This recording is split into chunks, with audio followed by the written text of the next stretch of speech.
Chapter 7. Tumingin sa paligid ang anak ko nang marinig nito ang tawag ko kahit mahina lang ang boses ko hanggang sa napunta ang mata nito sa akin. Parang pinipiga ang puso ko nang makita ko ang mukha nito. Nagketenjinan kami. Halos habulin ko ang hininga ko nang makita ko ang mukha nito. Hindi ko alam kung anong reaksyon niya kasi nanlalabo ang paningin ko dahil sa luha na gusto ng umagos. Tumulo at agad kong pinunasan. Nagtagal ang paningin sa akin ng anak ko bago umiwas ng tingin at tumingin sa ibang direksyon. Naduraj ang puso ko. Kumurap-kurap ito at kinusot-kusot ang mata na para bang namamalilinato lang ito. Binalik niya ulit ang paningin sa akin at nagtagal na. Lumipad kaagad ang palad ko sa bibig ko upang pigilan ang paghagulgal nang makita ko ang reaksyon nito. Kumurap-kurap ito na parang namamalikmato lang na makita ako. Kinusot nito ang mata na para bang nanaginip lang ito. Hindi anak. Umiling ako habang pigilan ang pag-iyak. Nanghina ako habang sunod-sunod umagos ang luha ko na parang ulan. Umiwas ulit ito ng tingin at binalik ulit sa akin. Palaipat-lipat ang tingin nito sa ibang direksyon at sa akin. Parang pinipiga ang puso ko. Austin. Sigaw ni Manang mula sa loob. Kaagad lumipad ang pareho naming mata ng anak ko kay Manang na tumakbo palapit sa anak kong nakatingin na sa akin ngaon. Hindi matanggal ni Austin ang paningin sa akin. Nanghina ako, gusto kong tumakbo palapit dito at yakapin ng mahigpit. Napalingon din si Manang sa banda ko kung saan nakatingin si Austin. Nanlalabo ang paningin ko dahil sa luha na sunod-sunod umagos. Hindi na ako makahinga, hindi ako makagalaw. Pinipiga ang puso ko. Manang, did you see what I see? Parang nakikita ko si Mommy. Or I am just hallucinating. Nanginginig ang boses ng anak ko habang nakatingin sa akin. Laglag ang panga ni Manang habang nakatingin sa akin. Humakbang ako ng isang beses kahit na nanghihina ako. She's moving, Manang. Nanaginip ba ako? Sunod-sunod na tanong ng anak ko. Umiling ako habang palapit ako dito, Diyos ko. Samantha. Hihaay ko ba yan? Si Manang nagulat nang bumalik ito sa ulirat. Tumanggo ako pero nanatili ang paningin ko sa anak kong nakamaang habang nakatingin sa akin. Sunod-sunod umagos ang luha ko. Pinipiga ang puso ko habang nakatingin dito. Mommy, Mommy, sigawan ng anak ko at kaagad binitawan ang bowl ang hawak nito at kaagad tumakbo palapit sa akin. Ang kaninang dahan-dahan kong lakad ay tinakbo ko na upang salubungin ang anak kong umiiyak. Niyakap ko kaagad ito nang tuluyan akong nakalapit. Inangat ko ito pero muntik nang mabitawan dahil bigat nito pero kinaya ko. Yamakap ito sa leeg ko at paulit-ulit sinasambit ang mommy. Pinipiga ang puso ko mahigpit ang yakap nito sa leeg habang ang dalawang binti nito ay nakapulapit sa bewang ko. Pareho kaming umiyak at humagulgol. Sa wakas nayakap ko ang anak ko sa 5 taon kong pangungulila. Where have you been? Where have you been, Mommy? I was waiting for you almost years. Where have you been? Sambat nito sa akin habang umiiyak. Pumikit ako nang marinig ko ang boses na merong hinanakit ng anak ko. Mas lalo akong naiyak at mas lalong niyakap ang anak ko. I'm sorry, andito na ako. Hindi ka naliwan ni Mommy, I whispered painfully. Humagulgol ang anak ko na ikinadurog ng puso ko. Mas lalong humigpit ang yakaw nito sa akin. Lumapit din sa Manang sa amin at pareho kaming niyakap. Napapikit ako dahil ang sarap ng pakiramdam. Ang sarap-sarap sa pakiramdam ng muli mong nahawakan at nayakap ang anak mo. Ang sarap sa pakiramdam ng muli mong nakita ang anak mo. Saan ka ba galing? Hinanap ka niyan. Araw-araw at gabi-gabi. Bulong ni Manang sa akin na mas lalong nagpalakas ng iyak ko. Mas lalo kong niyakap ang anak ko. Ang sarap sa pakiramdam. Hindi ko alam kung anong maramdaman ko. I'm sorry, Austin. I'm sorry, anak. Hindyang paumanhin ko dito habang umiiyak. I miss you so much, Mommy. Sagot nito sa akin na mas lalong nagpadurog ng puso ko. Meron palang ganito no. Sa sobrang saya mo nasasaktan ka na. So sobrang saya ko nasasaktan ako. Humiwalay sa amin si Manang at ginamit ko ang pagkatataon para ailapag na ang anak ko dahil sa bigat nito. Nilapag ko ito sa lupa at kaagad kong nakita ang mukha nitong mugto-mugto ang mata. Parang may mainit na kamay ang humaplo sa akin. He still remember me. He's looking at me intently and slowly. The way his eyes moved from part to part para niya akong inaalala. Ganon pa rin naman ang mukha ko at hindi nagbago yun. Nagulat ako nang niyakap ulit ako ng anak ko at umiyak ulit. Hinaplos ko ang likod nito. Sunod-sunod pa rin umagos ang luha ko, pinipiga ang puso ko. Mas lalong humigpit ang hawak nito sa akin sa leeg. Akala ko iniwan muna ako. Akala ko hindi ka na babalik. I was looking for you for almost a year, Mom. Walang araw na hindi kita hinahanap, but Lola and Tita Sofia keep saying na iniwan muna ako. I was hurt, Mommy, and you miss you so much. Sunod-sunod na sabi nito na mas lalong nagpadurog ng puso ko. I'm sorry, hindi na aalis si Mommy, bulong ko dito dahilan maramdaman ko ulit ang yakap nito sa akin. Hinaplos ni Manang ang likod ni Austin para patahanan sa pag-iyak. I miss you so much. Please don't leave me again. I don't want you to leave again. I was hurt, Mommy. I feel like I'm alone. I was hurt when I heard Daddy denied me that I am not his son. Naramdaman ko ang hinanakit nito. Ako ang nasasaktan para sa anak ko. Narinig niya na hindi ito tanggap na anak. Mas lalong nadurog ang puso ko. Hayop ka, Kill, pati anak ko wala kang patawad. Pati anak ko sinaktan mo, mga hayop. Hindi ko ma-imagine ang anak ko habang naririnig niya an. Ako ang nasasaktan. God, hayop ka, Ezekiel, hindi kita mapapatawad sa ginawa mo sa anak mo. Sinusumpa ko yan, I'm sorry, hindyang paumanhin ko. Niyakap ko ito ng mahigpit at hinalikan ang pisngi nito. Matagal bago ko tinanggal ang labi ko sa pisngi nitong merong umaagos na luha. Napatigil lamang ako na merong humantong SUV sa harapan namin, kasunod doon ang dalawang BMW at van na kotse. Bumukas ang pinto ng BMW at SUV at lumabas doon si Sofia at aking ina, si Mom. Sinasabi ko na nga ba kaya ito nawala sa building dahil balak nitong kunin si Austin, si Sofia ang nagsalita. Kaagad kong inangat ang anak ko at binalik sa mga bisig ko. Galit ko silang tiningnan ng tuluyan na silang nakalabas. Lahat sila andito sa harapan ko habang nakatingin din sa akin. Kung kanina kaya ko pang may tago ang galit ko, ngaon hindi na. Galit ang ipakita ko sa kanilang mukha. Humakbang ng isang beses aking ina dahilan mapatingin ako dito. Galit ko rin itong tiningnan dahil isa ito sa nagpahiwalay sa amin ng anak ko. Nangingilid ang luha ko habang nakatingin dito. Tiningnan ko sila isa-isa pero nagtagal ang paningin ko kay Kill na walang emosyon habang nakatingin sa amin ng anak kong hanggang ngaon umiiyak pa rin. Naninikip ang dibdib ko, hindi mo pwedeng kunin ang apo ko. Mahina hong sabi ng aking ama dahilan para mapatingin ako dito. Umusbong ang galit ko at mas lalo kong niyakap ang anak ko. Apo, who are you again? Mr. Perez, sino ka para magsabihan ako? Sino ka ba? Galit kong sabi dito dahilan para manahimik ito. Napatingin ako sa aking ina na namumungay ang mata habang umaagos ang luha. Tumaas ang kilay ko nang makita ko ang luhang nitong umagos. Kinagat ko ang pang-ibabang labi ko. Wala akong ibang naramdaman ngaon kundi ang galit sa mga taong nasa harapan ko ngaon. Wala akong ibang naramdaman ngaon kundi ang pagkamuhi para sa mga taong kaharap ko ngaon. Kukunin ko na ang anak ko at kung meron kayong balak pigilan ako. Galit at seryoso kong sabi. Nahadjap ng paningin ko sa Tita Zoe, Migs at ina na palapit sa amin ni Austin. Fry me, hamon ko sa kanila. Walang nagsalita sa kanila at nanatiling nakatingin sa akin. Galit ako ngayon, wala na nung nalaman kung pati anak ko sinasaktan nila. Aabot daw sa korte, galit kong sabi. Nagulat sila sa sinabi ko, Austin apo. Si Mrs. Perez habang lumuluhang nakatingin sa anak ko at sa akin. Namumungay ang mata nito, tila nagmamakaawa. Meron itong gustong sabihin pero hindi sabihin.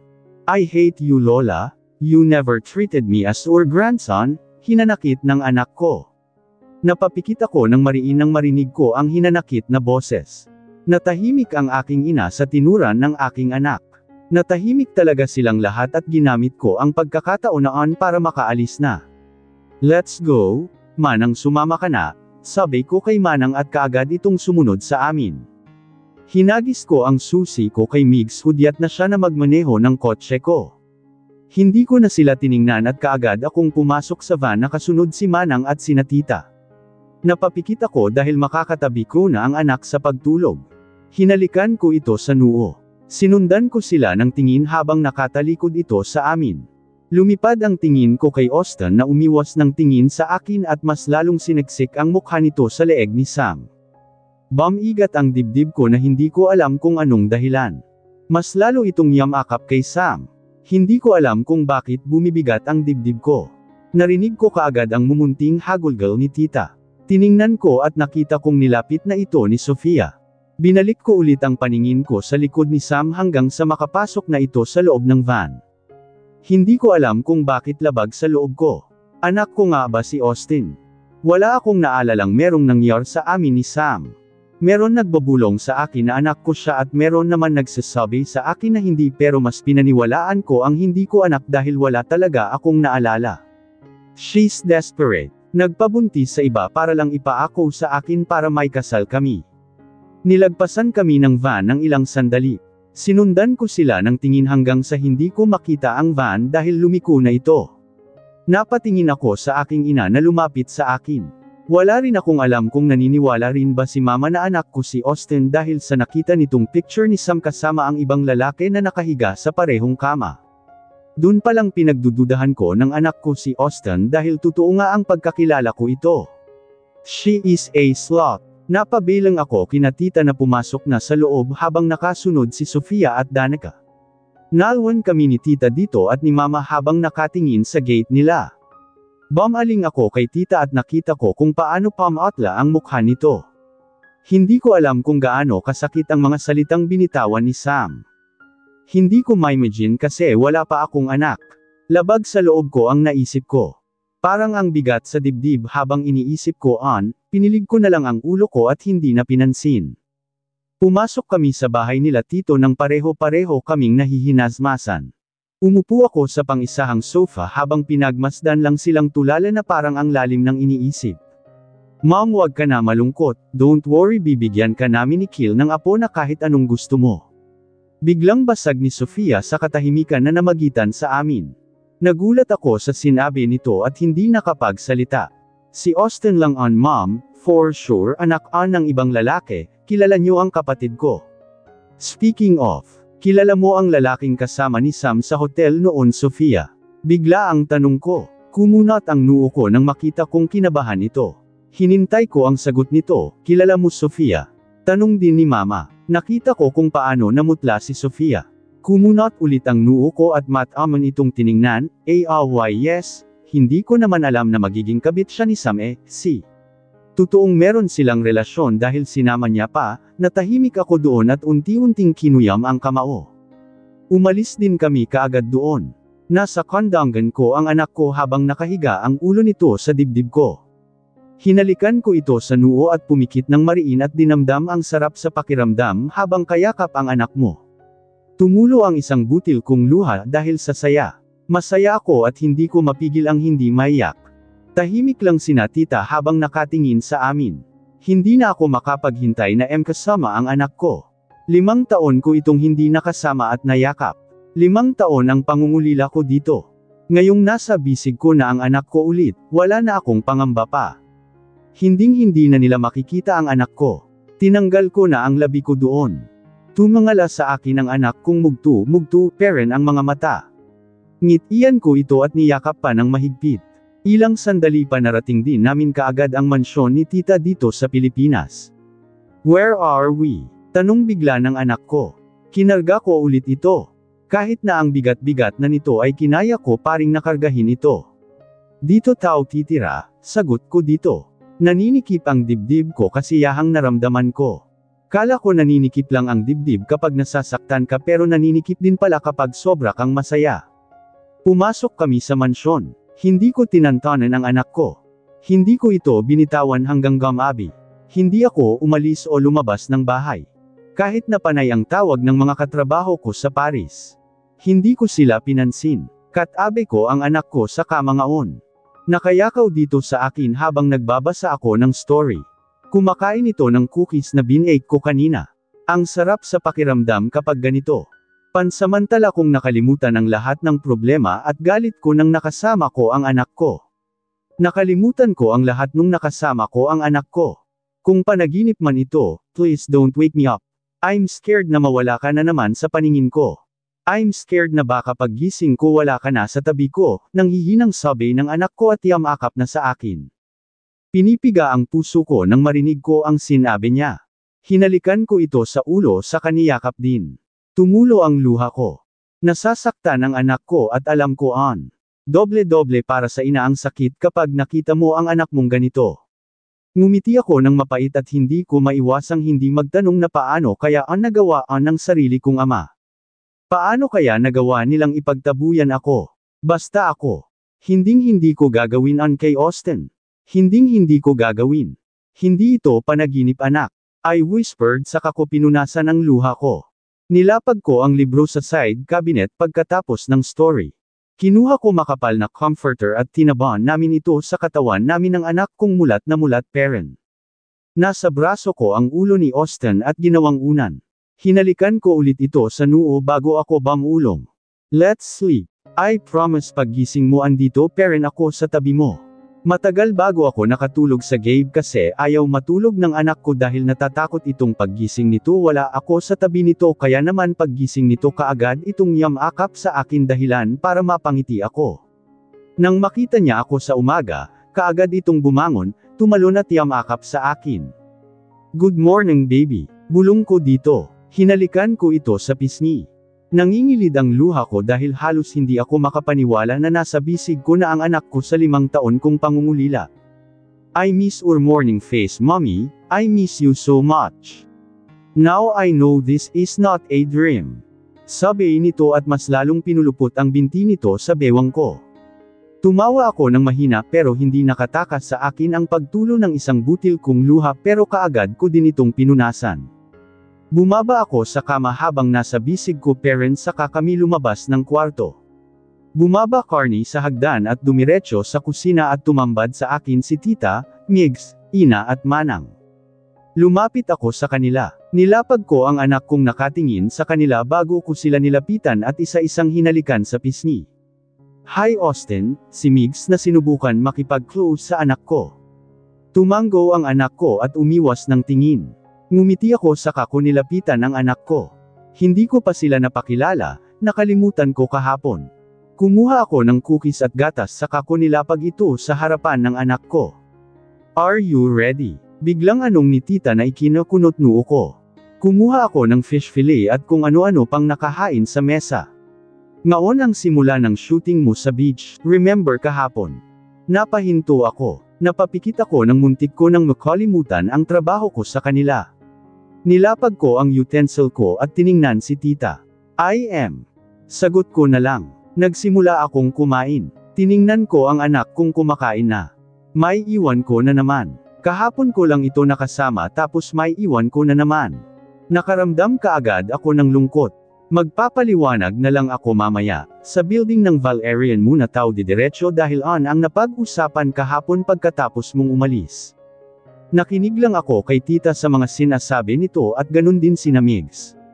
Bumalik agad ang pagkamuhi ko at galit ko nang maalala ko kahapon. Tinapos ko kaagad ang kain. Umakyat ako sa taas at iniwan ko ang anak ko kay Migs at ina na sinusubukan makipagkaibigan sa anak ko. Nag-impake ako ng ilang mga damit pagkatapos kong maligo at magbihis. Kaagad akong bumaba at tumambad sa akin ang anak kong nawala ang ngiti nang makita ako at ang dala kong malita, "We're living again." Hinanakit na tanong ng anak ko. Lumunok ako saka ko ito nilapitan, "I'm sorry, magtatrabaho lang si mommy para sa atin. I promise I call you every hour." Pagkukumbinsi ko dito pero umiling ito at nakita ko kaagad ang luha nito. Pinipiga ang puso ko, niyakap ko kaagad ito. Pwede bang wag na lang umalis? Humagulgol ang anak, "You made a promise." Ang higpit ng yakap sa akin ng anak ko. Napatingin ako kina tita na nakatingin lang sa akin. Hinarap ko ang anak ko na ngayon punong-puno ng luha ang mukha. Pinunasan ko ito dahil pinipiga ang puso ko, "Austin listen. Kung hindi magtatrabaho si mommy, saan tao pupulutin?" Tanong ko dito, kung pwede lang wag nang umalis kaso napirmahan na ang kontrata.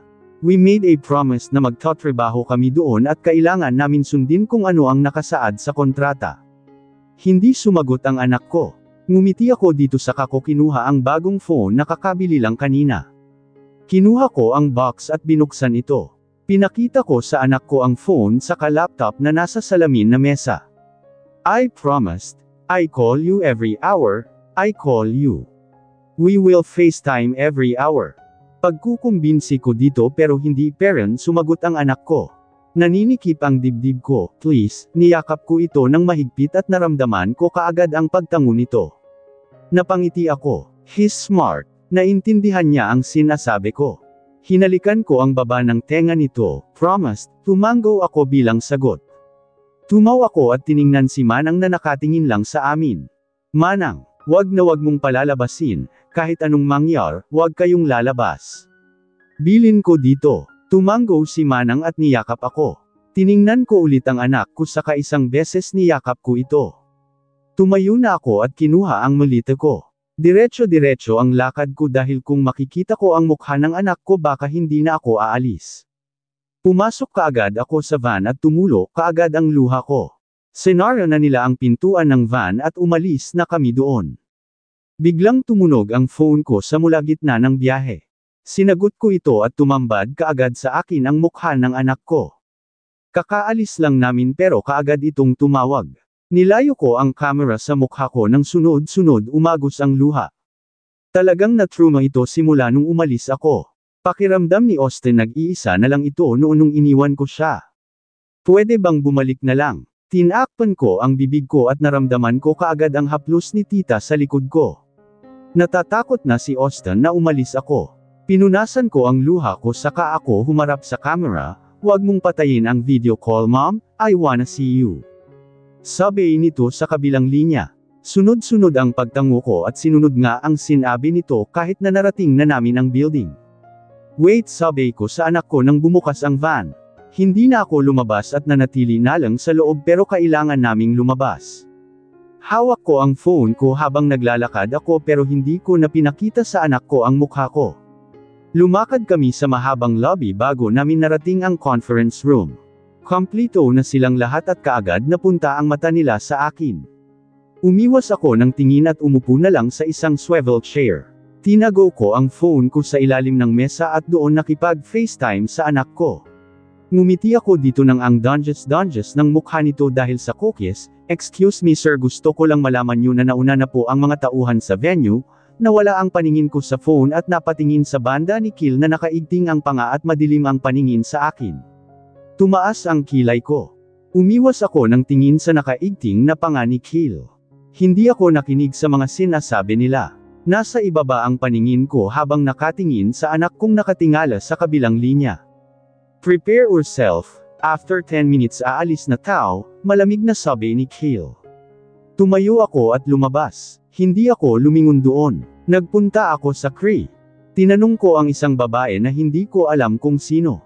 Pumasok kaagad sa isang cubicle at doon hinarap ang anak ko. Nagpalimak dito at pananggakuan na mamaya na naman. Lumabas ako sa cubicle at inayos kaagad ang sarili ko dahil tulad ng sabi ni Kill aalis na kami after 10 minutes. Hindi ko alam kung anong mangyayari doon. Huminga ako ng malalim bago ako naglakad at binuksan ang pinto upang lumabas pero nagulat alaw ng merong marahas na humila sa akin pabalik. Napapikit ako sa gulat at napamulat din nang marinig ko ang pag-lock ng pinto. Bumungad kaagad sa akin ang nakaigting ang panga ni Kill. Kumalabog ang dibdib ko. What is he doing here? Tinaasan ko ito ng kilay at lumapit sa pintuan upang lumabas na sana pero pinigilan ako nito at nilayo sa pintuan. Where's Austin? Unang tanong kaagad sa akin ito dahilan para tumaas ang kilay ko. Humakbang ito palapit sa akin dahilan para umatras naman ako. Kumalabog ang dibdib ko pero hindi ko pinahalataan. Kalmado lang ako sa paningin nito. Heck, hindi ko hahayaan na makita nila kung ano ang kahinaan ko. Hindi ako sumagot sa sinabi nito at nanatiling nakataas ang kilay ko. Hindi nakatulog ang mommy kakahanap kay Austin. Dagdag nito na mas lalong nagpataas ng kilay ko. Muntik na akong tumawa ng malakas pero pinigilan ko on. Nagkakamali ka ata Mr. Valerian, sinong mommy? Sinong apo nito? I don't know what we're talking about, nakangising sabi ko habang naka-cross arm. Pumikit ito ng marlin at nakapamaywang na tiningnan ako. Hindi ko alam kung anong reaksyon ang nakikita ko sa kanyang mga mata pero sari-sari ang emosyon na ito pero hindi ko lang moari kung ano. Stop playing around, I know you want a revenge right? Hinawakan niya ang pulus-pusan ko. Marahan ang hawak nito sa akin at ini-expect ko na mahigpit on pero nagkamali ako. Who says I'm playing? Malamig kong sabi. Binawi ko ang kamay nito pero hindi ko nagawa dahil ang kaninang marahan na hawak nito ay humigpit na. At ang kapal ng mukha po para dalhin at ipakita mo sa akin ang kabit mo. You cheater, mas nagulat ako sa dagdag nitong sabi. Ang kapal ng mukha ng lalaking ta para tuwagan akong cheater samantlang ito kung sino-sino ang babaeng kinakama. Ano naman ngaon? Wala ka nang pakialam dun kung dadalhin ko dito kung sino man and mind our own business Mr. Valerian so please get off me with your filthy hands. Laglag ang panganitong nakatingin sa akin. I can't forgive you I swear, binawi ko ang kamay ko dito ng buong lakas at nilagpasan ito. Lumabas ako ng CR at dumiretso labas. Tumambad kaagad sa akin tita na hinahanap ako. Where have you been? Let's go. Hinaila kaagad nito papasok sa van. Umupo ako sa pinakadulo at bago sinara ang pinto ng van ay nakita ko si Kill na papalabas na din pero masama kaagad ang paningin sa akin. Umiwas ako ng tingin at tumingin na lang sa unahan. Ako pa ngaon yung cheater. Hinuyam ko ang kamao, are you okay? Tanong ni Migs na nasa front seat. Tumango at tumingin lang sa bintana. I swear, I won't forgive you. Huminga ako ng malalim at kinalma ang sarili. Sa labas lang ako nakatingin habang panay ang salita ni tita kung ano ang dapat gawin. Hindi matanggal sa isip ko ang pinag-usapan namin ni Kill pero pinilig ko na lang ang ulo ko para maalis sa isipan ko. Nakatulog ako sa buong biyahe na nang hindi ko namalayan. Tumawag ang anak ko pero sina tita ang sumagot nagising din ako ng ilang oras. Lumabas kaagad ako ng van at sumalubong kaagad sa akin ang simoy ng hangin.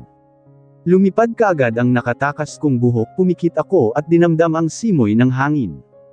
Tumingin ako sa paligid at napagtanto kong nakababa na ang lahat sa sasakyan.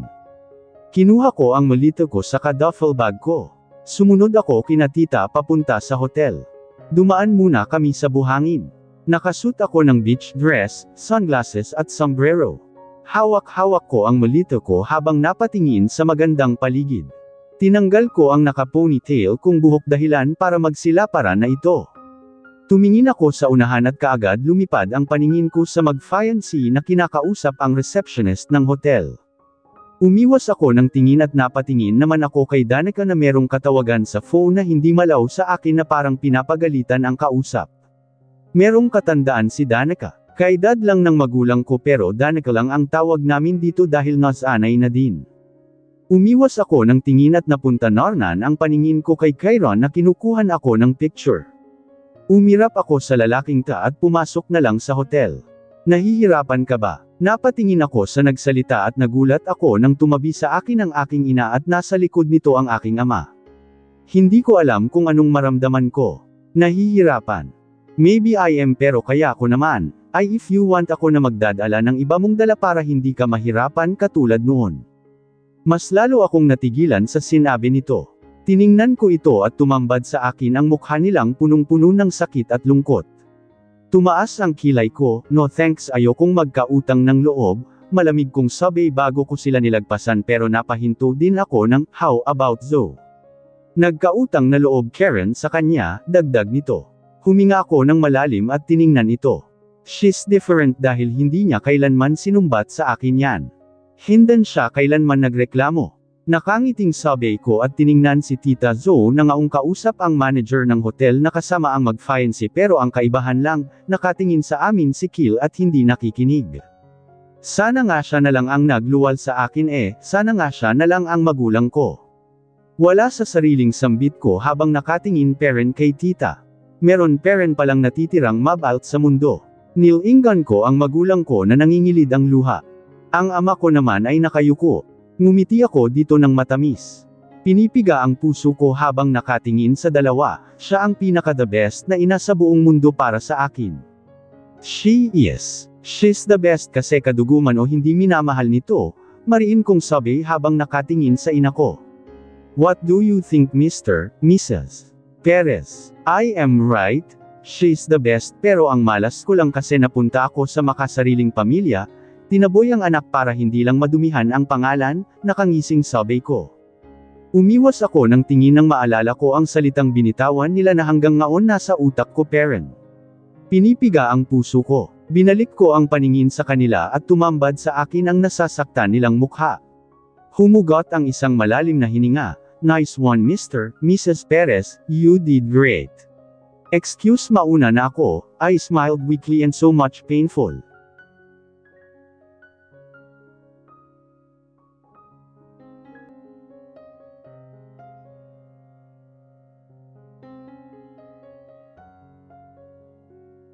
Chapter 8. Tinalikuran ko sila at lumapit kina Tita Zoe. Naninikip ang dibdib ko at ang bigat-bigat nito. Labag sa loob ko ang sinabi ko pero hindi ko mapigilan na sabihin dahil masakit talaga ang ginawa nila sa akin. Tumangala ako at kumurap-kurap upang pigilan ang luhang gustong tumulo. Lumapit ako kay tita at sinalubong kaagad ako nito na nakangiti. Sabay kaming pumasok sa elevator pagkatapos niyang binigay sa akin ang susi ng magiging kwarto ko. Hindi na ako lumingon dahil ayokong makita sila. Tahimik lang ako sa kanilang apat. Merong katawagan si tita habang sina Migs naman ay nag-uusap tungkol sa plano nila. Prepare yourself after our lunch, we will start our shooting. Mahinahong sabi ni tita bago bumukas ang pintuan ng elevator. Tumango ako at dumiretso na lang sa kwarto ko. Binuksan ko ito at pumasok kaagad. Nilapag ko ang malita ko saka ako nagpunta sa veranda at mula dito kitang-kita ko ang kabuuan ng beach. Sumanghap ako at nimanam ang ganda ng beach. Napangiti ako ng malungkot. Pumasok ulit ako at tulad ng sinabi ni tita naghanda nga ako para sa shooting namin. Pinadalhan nila ako dito ng pagkain. Tinapos ko kaagad ang dapat kong ginawa bago ako lumabas. Nakaroba ako at sa ilalim nito ang bagong collection na tupi sa Valerian. Sinot ko ang sunglasses ko para hindi ako mainitan paglabas. Napatingin ako sa tumawag sa akin at tumambad sa akin si Migs na naka-topless, si tita na naka-beach dress. Napatingin naman ako sa mga lush at doon nakita ko ang magulang ko at ang ag-fiancé na nakatingin sa akin maliban kay Sofia na nasa gitna ng mga paa ni Kill. Umiwas ako ng tingin at hindi na sila nilingan. Lumapit ako kina Migs. Kompleto na ang lahat, halos nakaset na, handa na para sa shooting. Napatingin naman ako sa nagsisigawan na palapit sa amin at tumambad sa akin si Kyron at ang kaibigan nito at kung hindi ako nagkakamali, si Marcos at Dylan. Let's start, sabi ni Migs. Tumango ako at pamwesto kaagad. Napatingin sa akin ang lahat buti na lang kami lang ang tao dito. Hindi ako lumingon sa banda ng mga magulang ko dahil kapag ginawa ko baka masaktan lang ako. Tahimik lang ako at hindi nagsasalita pero sumasagot naman ako kapag tinatanong ako. Masama ang paningin sa akin ni Sofia pero hindi ko napinansin yun. Good job Sam, ang ganda mo talaga pero mas maganda ang pictorial mo kapag meron kang kasamang lalaki. Nagnising ako si Migs. Kumunat ang noo ko sa sinabi nito pero bago pa ako makareact tinawag na nito si Tuldok. Kyron. Fafa come here, lumapit si Kyron habang ako naman ay nagulat sa sinabi nito. Nanatili akong tumayo at tiningnan nilang silang nag-uusap. Naka-cross arm ako, my pleasure, malaki ang ngisi ni Kyron habang palapit sa akin. Tumaas ang kilay ko dito. Lumapit ito sa akin hanggang sa nasa harapan ko na ito, what's going on here Mr. Asuncion? Parang kulog ang tanong na ni Kill kay Migs. Kaka-rating lang ni Kill na meron ng dalang orange juice na merong cookies, well kailangan ko kasi ng male model para makasama ni Sam sa shooting, nakangising sagot ni Migs.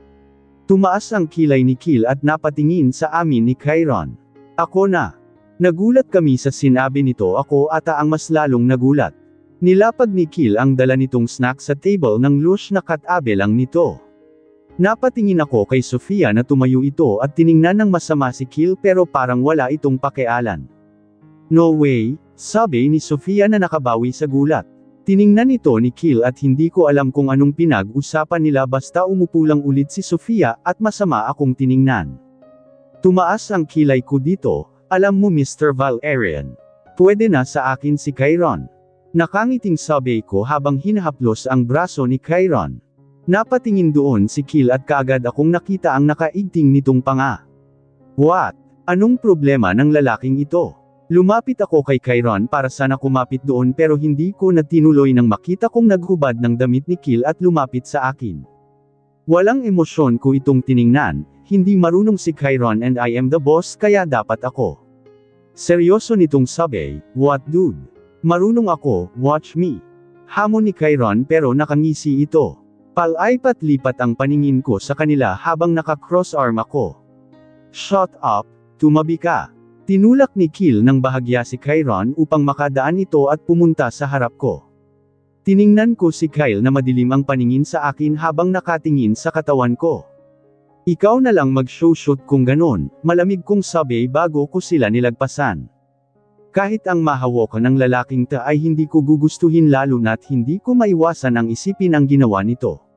Nandidiri ako. Kinuha ko ang robe ko at handa na sanang umalis pero natigil ako sa sigaw nito.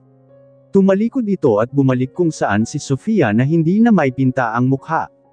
Bumalik ako sa tabi ni Chiron. Mas mabuti na itong ganito. Nanghihina akong lumapit dito at hindi ko maiwasang hindi makaramdam ng kirot. Napatingin ako sa mukha ni Kill na madilim ang paningin sa akin. Hinding-hindi mo ako mahahawakan ulit. Hindi ko na ulit hahayaan na mahawakan mo pa kahit ang dulo ng hibla ng buhok ko. Sam and Chiron pwesto na. Chiron ang dalawa mong ilagay mo sa bewang ni Sam at hilahin mo ito palapit sao. And Sam ang kaliwang kamay ko ilagay mo sa braso ni Chiron at ang kanan naman sa balikat. Iharap mo ang mukha mo sa camera then Chiron amuyin mo ang pisngi ni Sam. Okay, si Migs ginawa namin ang sinabi ni Migs. Hindi na bago sa akin ang ganitong posisyon dahil professional ako at kahit anong post magagawa ko. Isa, dalawa hindi natapos ni Migs ang pagbilang nito ng biglang, stop sigaw ni Kill sa malaw na ngayon nakatalikod at iniwan si Sofia humalaklak si Migs at nakipag-appear kay Ina. Kumunot ang noo ko. Why? I knew it. Kumunot ang noo ko habang nakatingin sa dalawang nakangisip. Nakatingin silang lahat kay Sofia na hindi na mitsura ang mukha. Hindi ko ito pinansin sila. Bumalik ang paningin ko kay Migs na kumandat sa akin.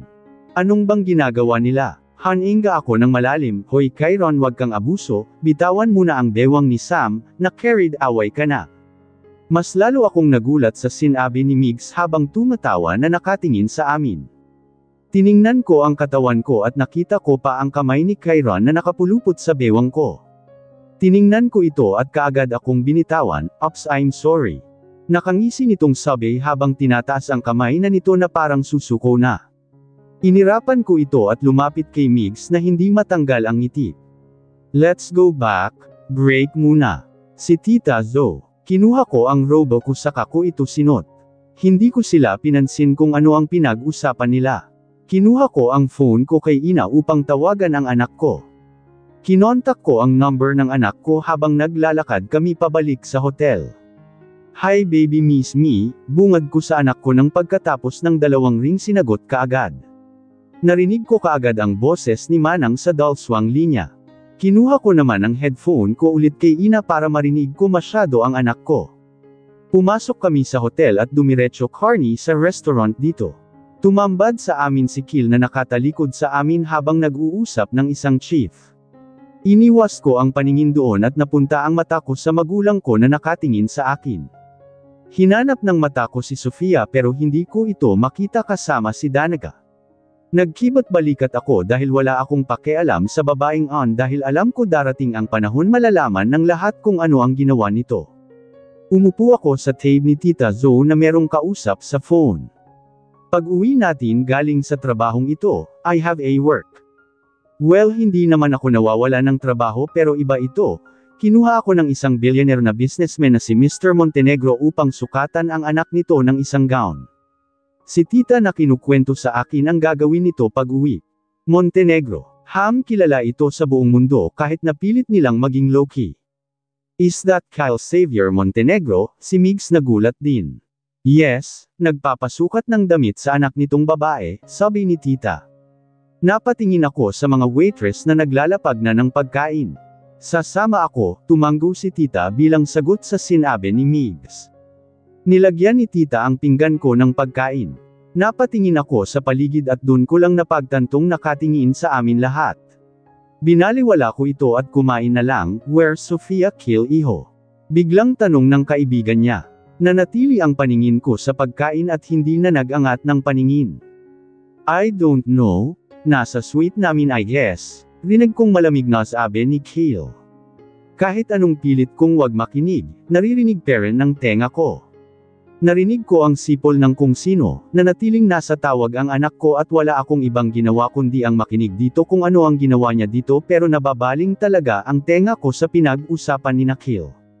Kinalma ko ang sarili ko at kumain na lang, ang araw na on dahil kailangan magpalit ako ng kung ano-anong two-piece. Buong araw kaming nag-shooting dahilan para mapagod kami ng sobra-sobra. Dumating din si Sofia sa gitna ng kainan namin kasunod si Tita Danica. Pinag-usapan nila ang tungkol sa upcoming Wednesday nila pero si Sofia lang ang laging nagsisalita. Kasalukuyan akong naglalakad sa buhanginan habang nakayuko. Lumilipad ang buhok ko dahil sa malakas na simoy ng hangin. Gabe na ngaon at dapat magpahinga ako pero hindi ako makatulog kaya naglakad-lakad muna ako sa buhanginan. Nakapantulog na ako ng damit. Niyak ko ang sarili ko dahil manipis ang damit na suit ko. Kausap ko ang anak ko ngaon-ngaon lang at tinapos ko kaagad ng ito dahil bawal itong magpuyat. Malakas ang alon ng dagat. Huminto ako sa paglakad at humarap sa dagat. Lumilipad ang buhok ko dahil sa malakas na hangin. Hindi ko pa rin hindi maiwasang hindi mag-isip tungkol sa nakaraan ko. Thank God, minsan ko na lang napapaginipan kapag natutulog ako. Umiinom ako ng sleeping pills upang makatulog ako ng mahimbing o di kaya umiinom ako ng alak para makatulog ako. It's hard to forget really. Ang hirap-hirap kalimutan ang pinagdaanan mo. Minsan nga inisip kung sana nagkaroon na lang ako ng amnesia para makalimutan ko lahat. Para tuwing makikita ko ang magulang ko ay hindi ako masasaktan ng ganito. Para tuwing makikita ko si Sofia at Kill hindi ako masasaktan ng ganito kasi wala akong ibang ginawa kundi ang umiwas ng tingin sa kanila kasi naalala ko lahat ang ginawa nila from the start. Pinunasan ko ang luha kong tumulo. Hinawakan ko ang buhok ko at nilagay sa likod ng tenga ko. Niyakap ko ang sarili ko at hindi ko maiwasang hindi makaramdam ng kirot. Ang sabi ko umalis ka na get out Lucio. Bumalik ako sa ulirat nang marinig ko ang galit na sigaw na an. Tumingin ako sa paligid at napunta ang mata ko sa likod ng puno ng nyog na meron akong nakita dong dalawang anino. Kumunat ang noo ko at hindi ko maiwasan hindi lumapit. Please, rinig ko ang familiar na boses doon. Kumunat ang noo ko at lumapit pa doon. Pumunta ako sa harap nila at tumambad sa akin si Danica na merong kausap na lalaki. Hindi ko makita ang mukha ng lalaki dahil nasa dilim nito. Di Danica, what are you doing here? Nagtatakang tanong ko. Nakitaan ko ang kaba sa mukha nito na ikinakunot ng noo ko. Napatingin ako sa lalaking humakbang na at sapat na on para makita ko ang mukha nito. Magandang gabe Ma'am Samantha. Tumindang ang balahibo ko nang marinig ko ang boses nito. That voice. Hinding-hindi ko makalimutan ang boses na yan. Hinding-hindi ko yan kalimutan. Tumindig ang balahibo ko at nakaramdam ng takot. Umatras ako ng isang beses at nanatili ang paningin ko sa lalaki. Tumindig ang mga balahibo nang makita ko ang mukha nitong nakangisi habang nakatingin sa katawan ko. Lumunok ako at hindi ko maiwasang hindi makaramdam ng takot. Umatras ulit ako ng isang beses, please umalis ka na muna. Bumaling ako kay Danica na ngayon tinutulak na ang lalaki pulaw sa akin. Tinaas ng lalaki ang mga palad nito na parang sumusuko na at nakangiting tiningnan si Danica. Fine, aalis ako pero tandaan mo mag-uusap pa tao, makahulog ang sabi ng lalaki habang ako naman dito ay namumutya na nang marinig ko ulit ang boses nito. Ang boses na yan, hindi ako nagkakamali. Lumunok ulit ako at tumingin kay Danica na masama ang paningin sa lalaki. Mauna na ako Ma'am Samantha, nakaramdam ulit ako ng takot ng bumaling sa akin ang lalaki. Ngumisi ito bago kami tinalikuran. Hinabol ko ang hininga ko bago ako bumaling sa Danicang kinakabahan ng mukha. Ngumiti ito ng pilit, pasensya ka na doon sa lalaki, by the way. Anong ginagawa mo dito? Dapat magpahinga ka na dahil marami pa kayong gagawin bukas. Ngumiti si Danica at humakbang sa akin. Hindi ako sumagot. Nagbabara ang lalamunan ko. Ang bilis-bilis ng tibok ng puso ko. Maybe we're right, kailangan ko na sigurong magpahinga. Umalis kaagad ako doon. Halos takbuhin ko ang distansya ng hotel para makaalis ako doon. Nanginginig ang buong katawan ko at ang bilis-bilis ng tibok ng puso ko.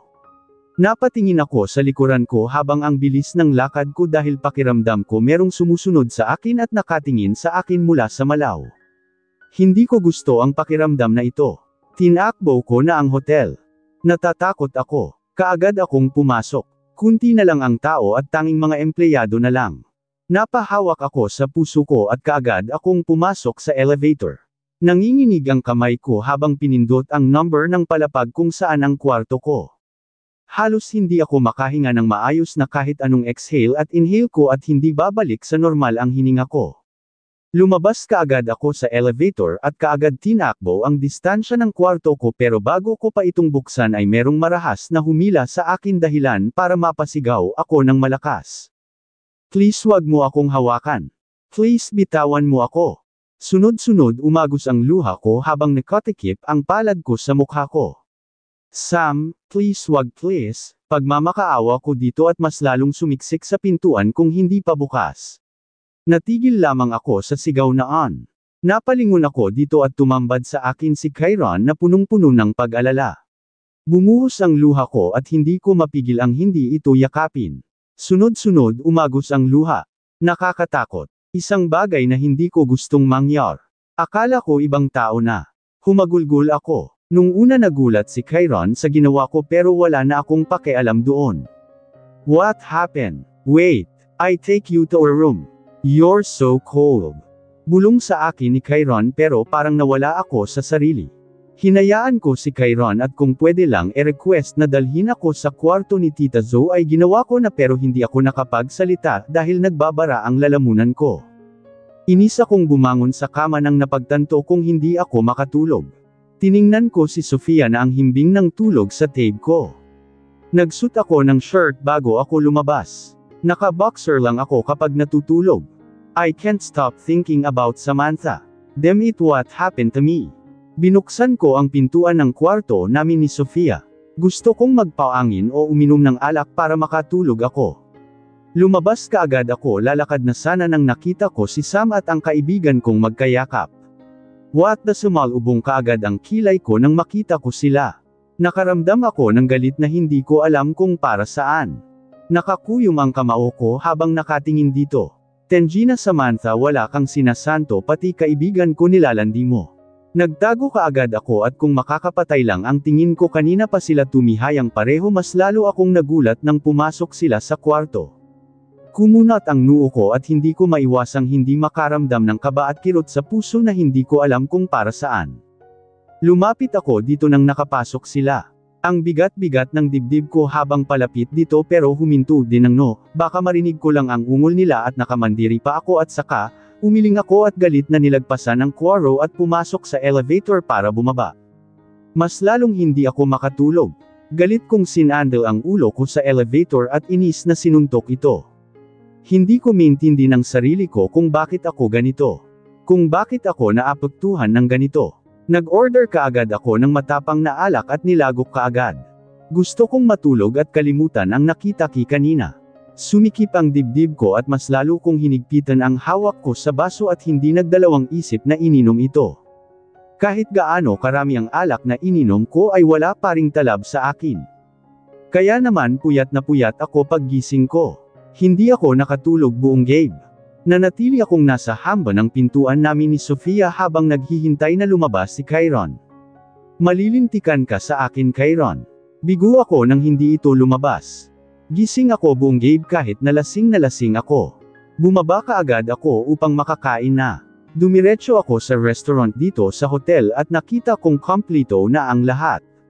Kinuyam ko ang kamao kong nasa bulsa ko habang palipat-lipat ang tingin kay San at Kyron. Galit akong umupo sa tabi ni Sofia. Hindi ko matanggal ang madilim kong mata sa mukha ni Sam na nakayuko pero panay ang angat ng tingin kay Danica. Wala kang sinasanto Sam, pati kaibigan ko nilalandi mo.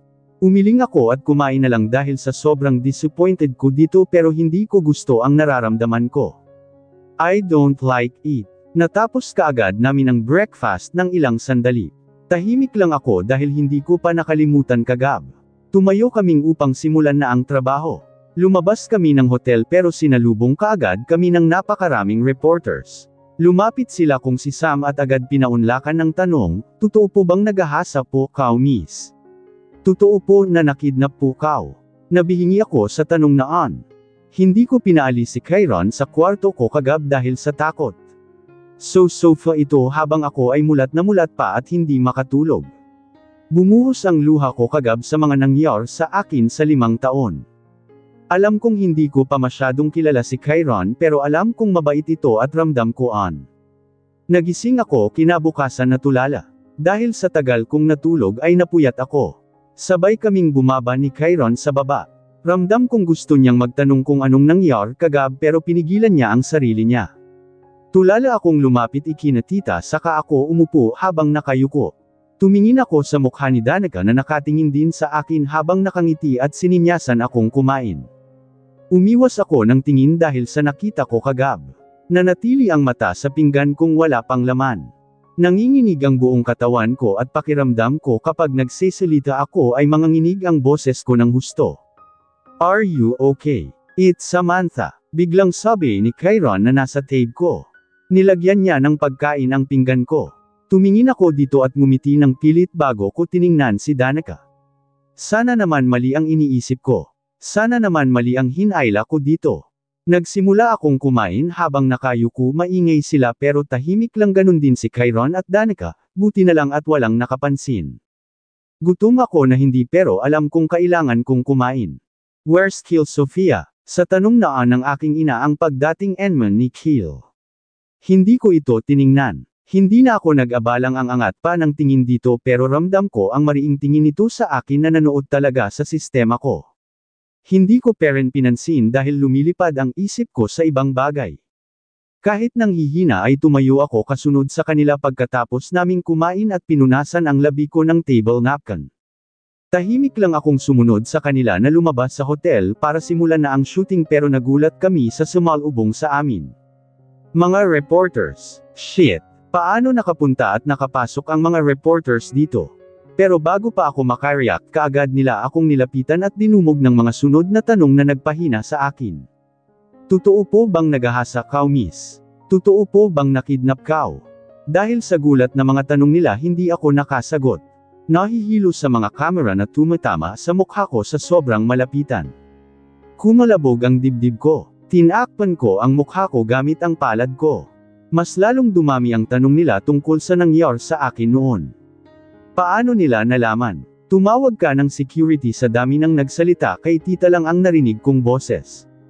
Bumuhos ang luha ko. My heart is beating so fast. Tears pulled in my eyes. Kaagad akong tumakbo ng unti-unting hamupa ang reporters dahil pinigilan sila ng guard. Tumakbo ako pulaw sa kanila kahit nanghihina ako at nanlalabo ang paningin ko habang tinatahak ko ang buhangin patakbo. Naninikip ang dibdib ko. Gusto kong makalaw doon, bumalik ang paningin ko dito. Bumuhos ang luha ko. Sobra-sobra akong nanghihina, "Please kill not now."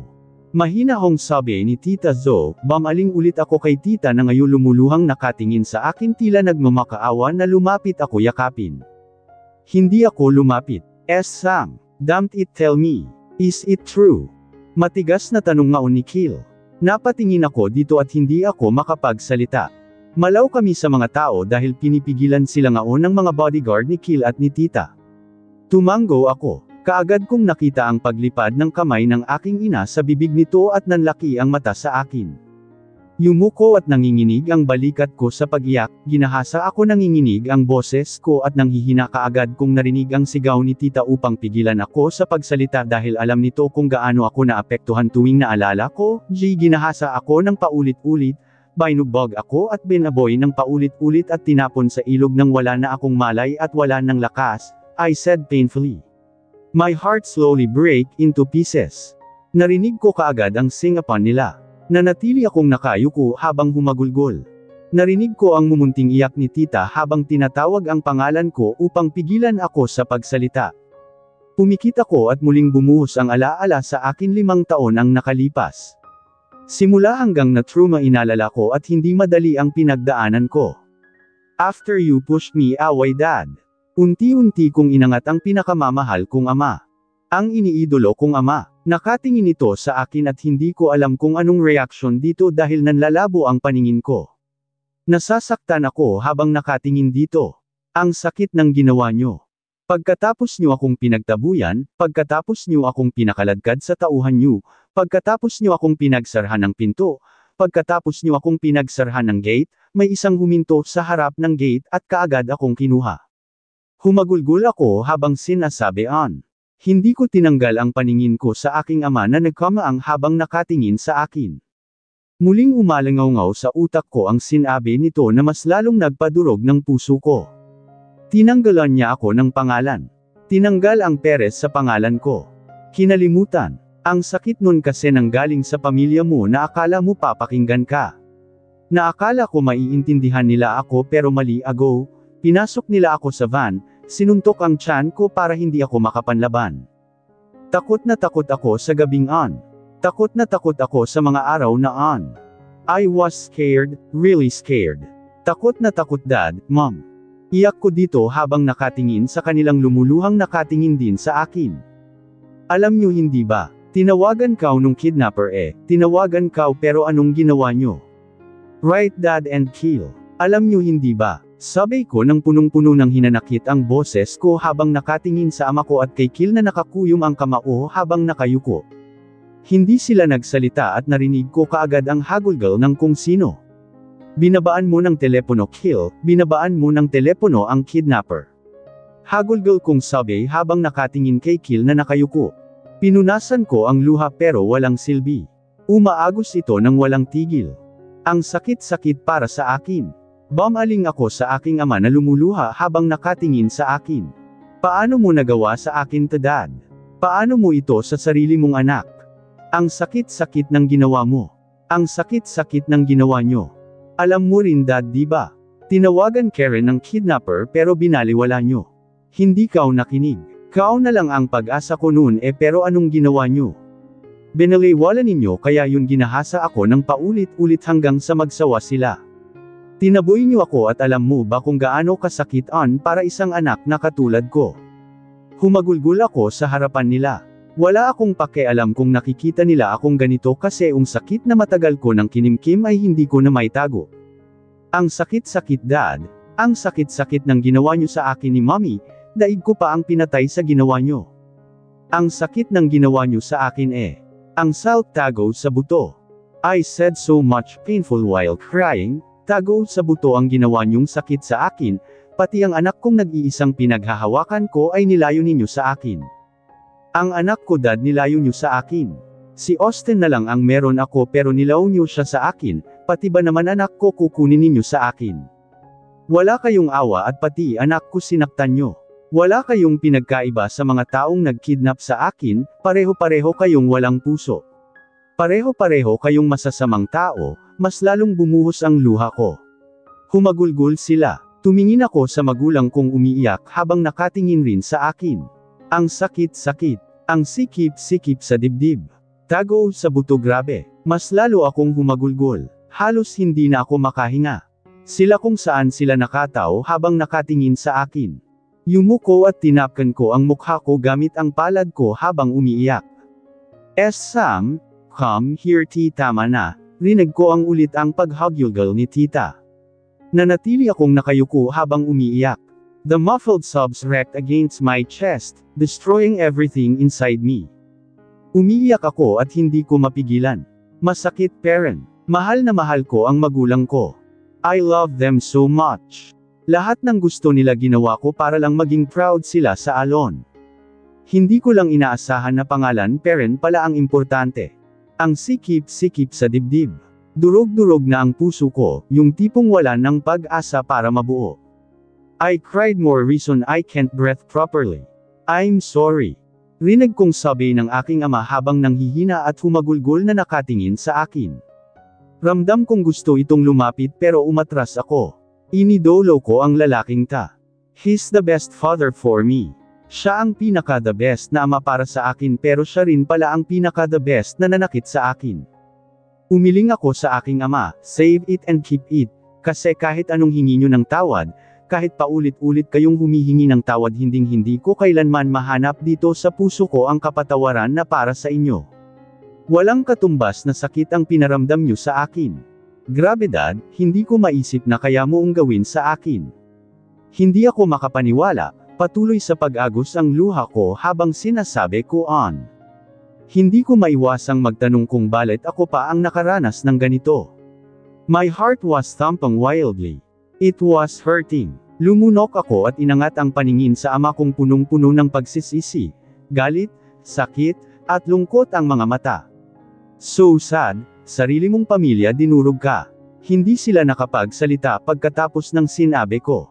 Lumingon ako kay Kil na nanatiling nakayuko habang nakakuyom ang kamao. Pinipiga ang puso ko habang nakatingin dito. Ang hirap-hirap mahalin ang lalaking ito. Ang sakit-sakit mahalin ang lalaking ito. Ang sakit mong mahalin Kil. Hindi ako malandi at hindi ako manluluko, hindi kailanman ako nag-cheat.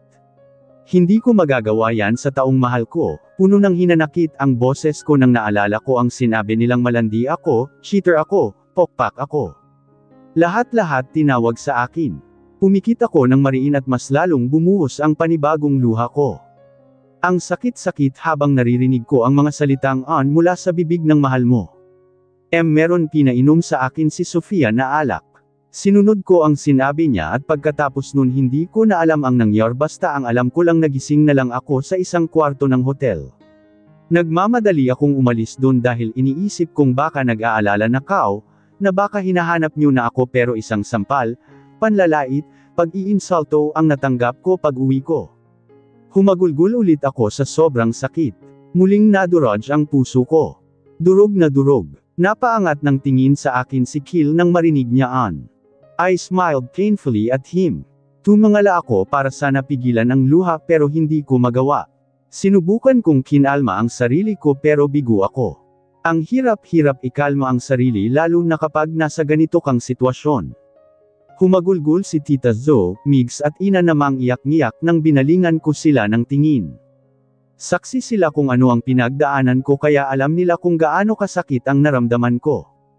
Alam nila lahat-lahat kasi sila ang nagsilbing pamilya ko. Sila ang pamilya ko. Kahit na hindi kami magkadugo tinuring nila akong parang anak at kapatid. Hindi magagawa yan ni Sofia. Bumalik ang paningin ko sa aking ina nang nagsalita ito. Si Sofia parent. Kinakampihan parent nila si Sofia. Ngumiti ako nang mapait nang maramdaman ko ang kirot sa puso ko. Nagawa na nga but anyway, it doesn't matter to me anymore. Malamig kong sabi pero nakaramdam ako ng matinding kirot at patuloy sa pag-agos ang panibagong luha. Hindi na ako nag-abalang panasan ito bago ko binalik ang paningin kay Kil. Just one more time I just want to know him that, pinagsisihan kong pinakasalan kita, pinagsisihan kong minahal kita, pinagsisihan ko kung bakit ginawa ko ang lahat sao. Ang sakit mong mahalin. Ang hirap-hirap mong mahalin. Nakakapagod kang mahalin. Nakakapagod ka Kil. Sunod-sunod umagos ang luha ko habang nakatingin sa mga mata nitong punong-puno ng emosyon na hindi ko moari kung ano-ano ang mga ito. I look at him painfully. My heart is slow breaking into pieces. I immediately saw a sorrow and pain on his eyes. Hindi ko alam kung kailan ko siya nakitang ganito. I never seen him wear these eyes. Nagsisi ako kung bakit ko pinilit ko ang sarili ko sao. Sumugal ako sao kahit alam kong sa huli talo ako. Sumugal ako kahit alam kong mukhang hindi ko mapapalitan ang isang Sofia sa puso mo. Ginawa ko ang lahat para sao para mahalin mo lang ako pero pinagsisihan ko on. Iginugugol ko ang lahat ng oras ko sao para maramdaman kung gaano kita kamahal pero parang wala lang sao. Bumuhos ang luha ko habang nakatingin dito. Ikaw ang cheater, ikaw yung manluluko sa ating dalawa. Pinagsisihan ko ang lahat Kil maliban sa isang bagay at yun ay ang anak ko. Do you hear me Mr. Valerian? I regret loving a person like you. Or evil, wala kang pinagkaiba sa magulang ko. Wala kang pinalampas. Pati anak ko sinaktan mo. Galit kong sabi habang umiiyak. Yes I regret everything. Pinagsisihan ko ang lahat. Bumuhos ang luha ko at walang tigil itong tumulo. Yumuko ako nang hindi ko kayang moldita ang mukha nila. Nasasaktan pa rin ako hanggang ngayon at habang buhay ko atang dadalhin ta. Sunod-sunod umagos ang luha ko. Nag-uunahan ito sa pagtulo. Walang nagsalita pagkatapos kong sabihin pero hanggang ngayon rinig ko pa rin ang hagulgal nila.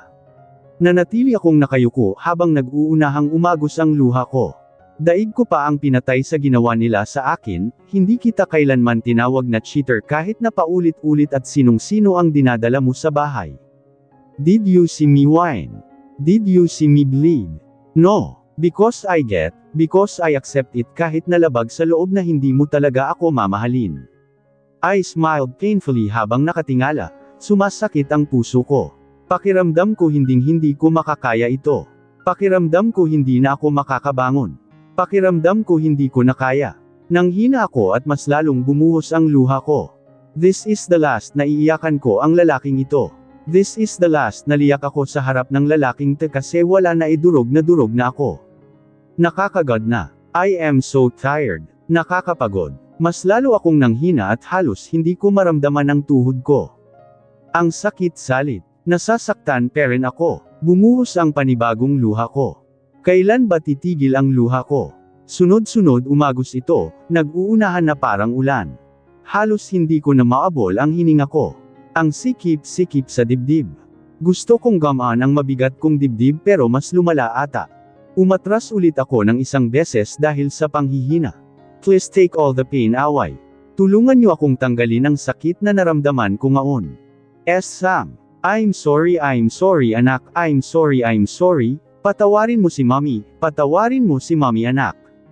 Mas lalo akong humagulgol nang marinig ko ang iyak ng aking ina. Tinakpan ko ang mukha ko garnit ang palad ko habang umiiling. Hindi na ako makapagsalita, nagbabara ang lalamunan ko.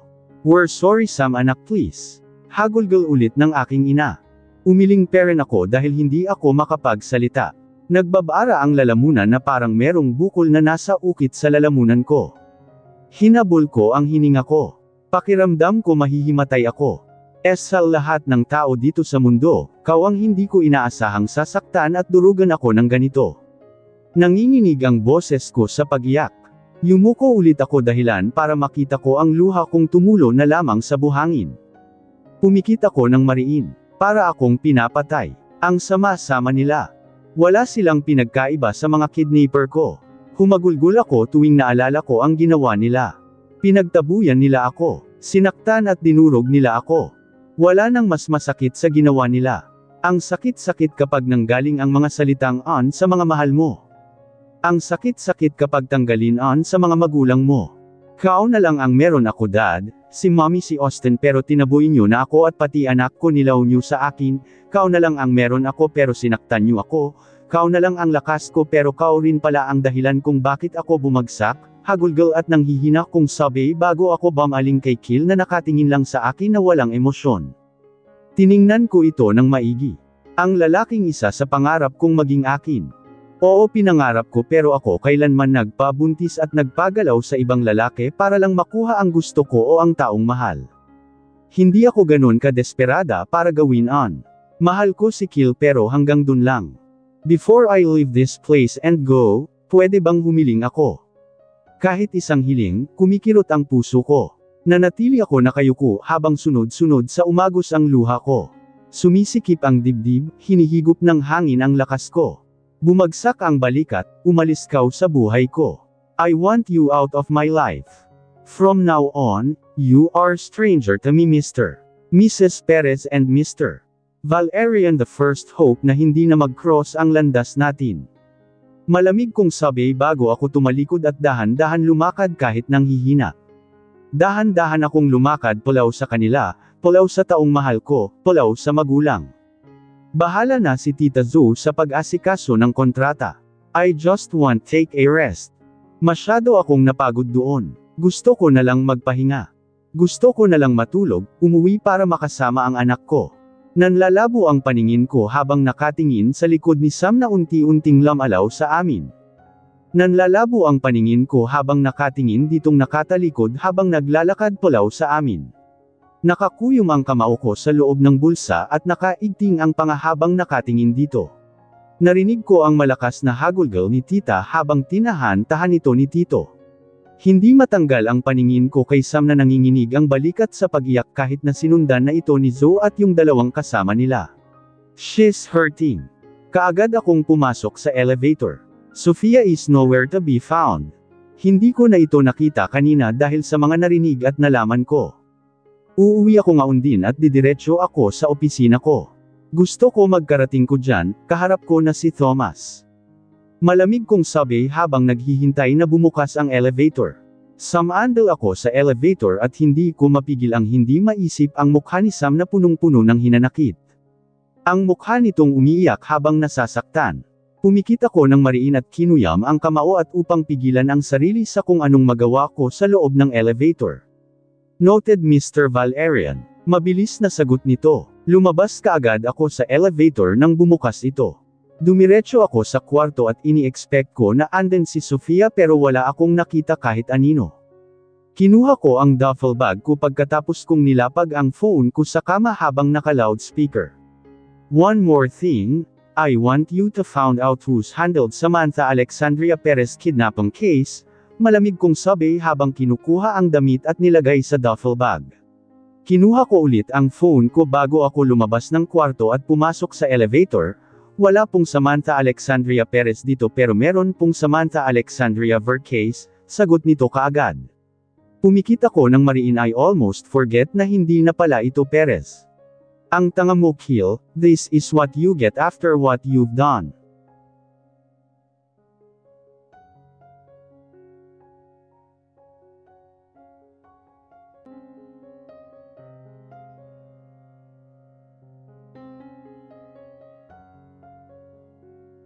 Chapter 9. Yeah, it's Vercase I mean. Mahinang sabi ko bago ako lumabas ng elevator. Tumingin ako sa paligid ng entrance ng hotel para hanapin sina Tito pero hindi ko ito mahanap. Pagbalik na lang mag-uusap kami ni Sofia dahil gusto ko marinig mula sa bibig nito kung anong ginawa niya. Dumiretso kaagad ako sa parking lot ng hotel at bumagsak ang balikat ko nang wala na akong makitang van doon na sinakyan si Sam. Pumasok kaagad ako sa kotse, it's Detective Castro who handled Samantha's kidnapping case. Medyo matagal bago sumagot ang private investigator ko. Pinahurot ko ang sasakyan ko paalis sa hotel. Mga ilang oras pa bago ako makabalik. Their investigation is private sir, they did not make it public para siguro iwas issue. Dagdag nito, tumango ako kahit na hindi niya ito nakikita. I want talk to him, malamig kong sabi bago ko tinapos ang tawag. Mas lalo kong binilisan ang pagmaneho ko upang makabalik na ako. Pumikit ako ng mariin ng pilit pumapasok sa isip ko si Sam. Her angelic face, her beautiful eyes is full of hatred and pain. Kitang-kita ko ang mukha nito ang mga mata kung gaano ito nasaktan sa ginawa namin. Alam kong masakit ito para kay tita at tito na ina ni Sam ang nalaman na ginahasa ang anak nito after they pushed her. Kinalma ko ang sarili ko at nag-concentrate lamang sa pagmaneho. Ilang oras akong nagmaneho at sa tagal kong nagmaneho, wala man lang akong natanggap na pagod. Tulad ng sabi ko dumiretso ako sa building ko. Para akong nagkaka-race sa sobrang bilis kong magmaneho. Bumaba kaagad ako sa kotse, hapon na nang nakarating ako. Hinagis ko sa valet ang susi ng kotse ko at kaagad pumasok hindi ko pinansin ang mga empleyado kung bumati sa akin. Tinakbo ko ang elevator at kaagad pumasok. Nakakuyom ang kamao ko habang papasok ako. Tinawagan ko rin si Sofia pero hindi ko makontak ang phone nito, cannot reach eh. Tuldok. Lumabas kaagad ako ng elevator at hindi nagdalawang isip na pumasok sa office ko. Tumambad kaagad sa akin si Thomas. Sa kanya kaagad ang lumipad ang mata ko. Napansin ko lang ang private investigator ko nang tunayo ito. Tumingin ako sa mga tauhan nito na nakatayo lang. Binalik ko ulit ang paningin sa Thomas na nakaupo sa malaawak na sofa habang nakatingin sa akin na walang emosyon. Tinanguan ko ang private investigator ko na pinapahiwatig kong iwan muna kami. Sininyasahan nito ang mga tauhan nito bago sila isa-isang lumabas. Lumapit ako sa mesa ko at nilapag doon ang phone ko. Dahan-dahan akong lumapit dito. I want to punch him big time.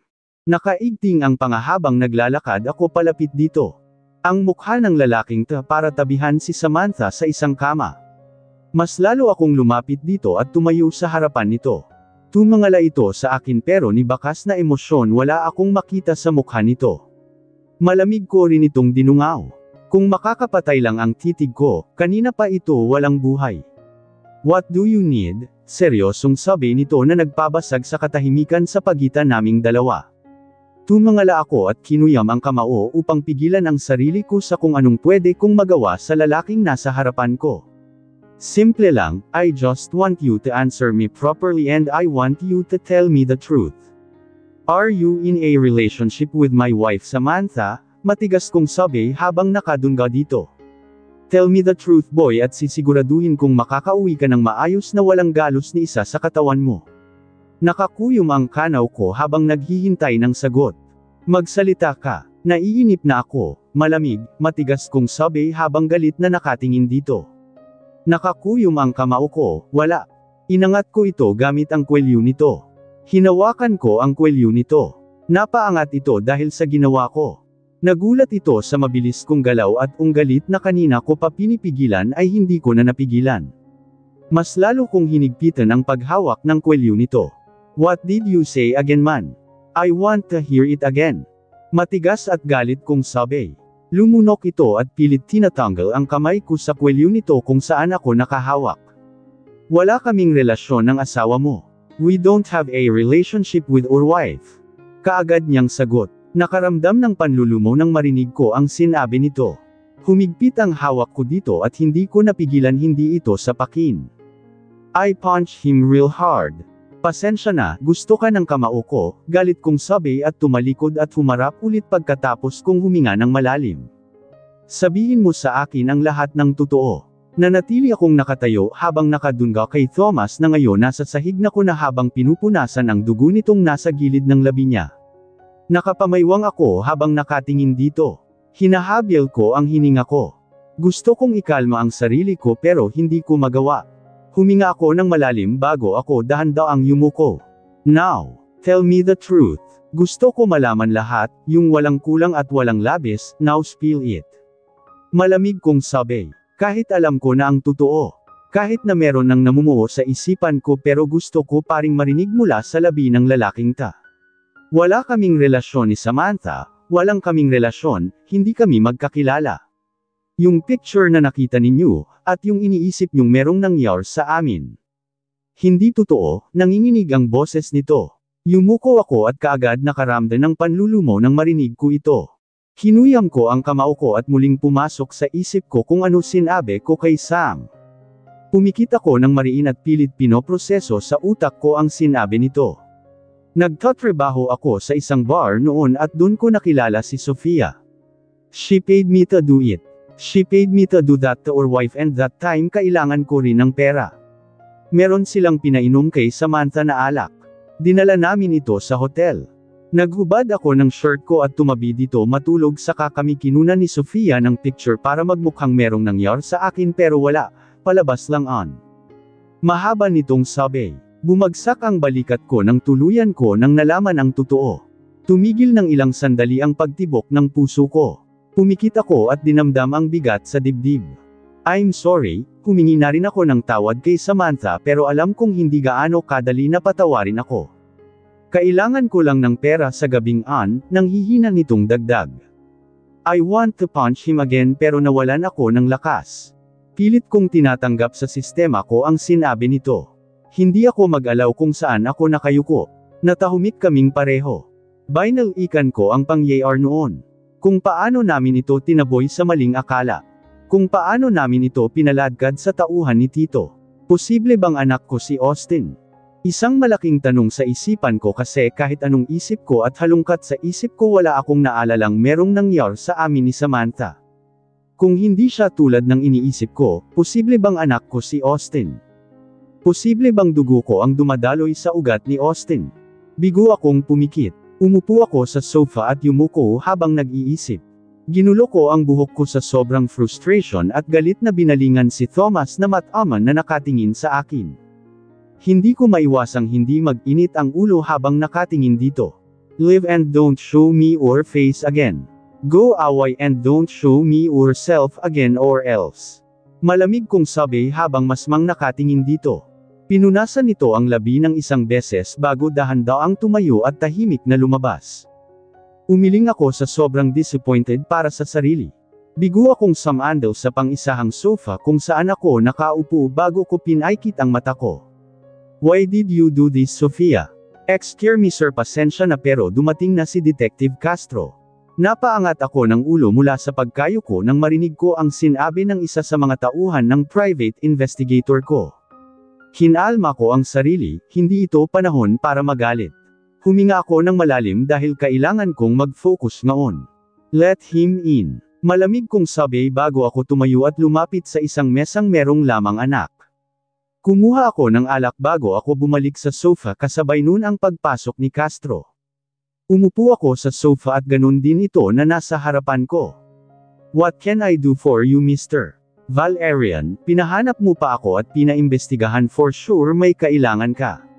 What is it? Nakangising bungad sa akin pagkatapos umupo. Tiningnan ko ito ng masinsinan bago ko nilagok ang alak na hawak ko. Sumandal ako sofa, so you are the one who handled Miss Vercay's case 5 years ago. Hindi na ako nagpaligoy-ligoy at tinanong ko na kaagad. Nawala ang ngisi nito at nagseryoso. Huminga ito ng malalim. Alam kong walang nakakaalam sa investigation nila dahil gusto nila ng private. How did you find out? Seryosong sabi nito. Nagkatinginan kami. I have a lot of connection, I am Valerian for nothing Detective Castro. I smirked secretly. Nilagok ko kaagad ang basong merong alak bago ko ito nilapag sa mesang nasa harapan namin. I want to help, gusto kong managot ang gumawa nun sa asawa ko. Malamig kong sabi. Nasal-ayan ko ulit ang ngiti nito na ikinakunot ng noo ko. Asawa. Sa pagkakaalam ko walang asawa si Miss Samantha. Ngising sabi nito. Tumaas ang kilay ko at tiningnan ito. Wala nga, good to know, and we have a son if you aware that.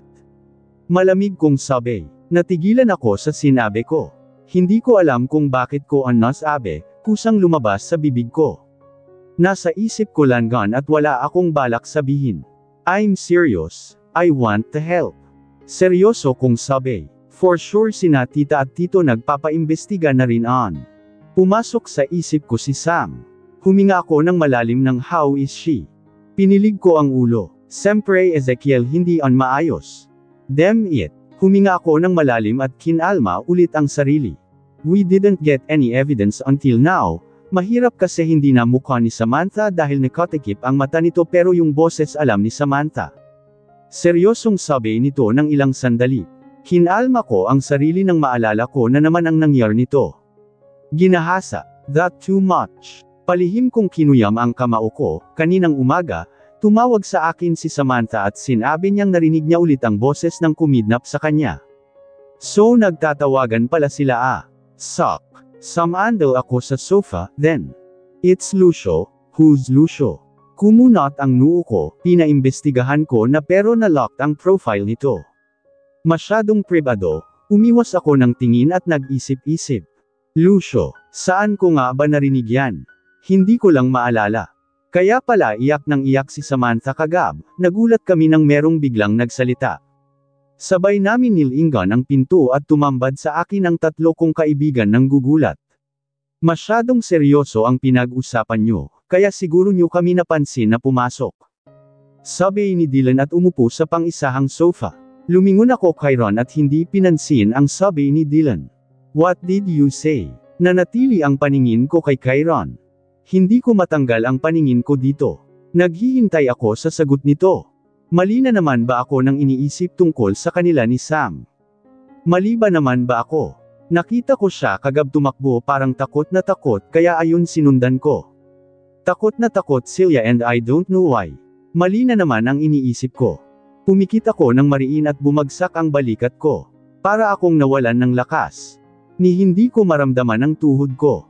Para akong nakalutang dahil sa panghihina. Dumiretso kaagad ako sa bahay nang nakatanggap ako ng message ni mama na nagkagulo sa bahay dahil kay Sofia at sa magulang nito. Tinapos kaagad namin ni Castro ang usapan. Kasalukuyan akong nagmamaneho pa uwi.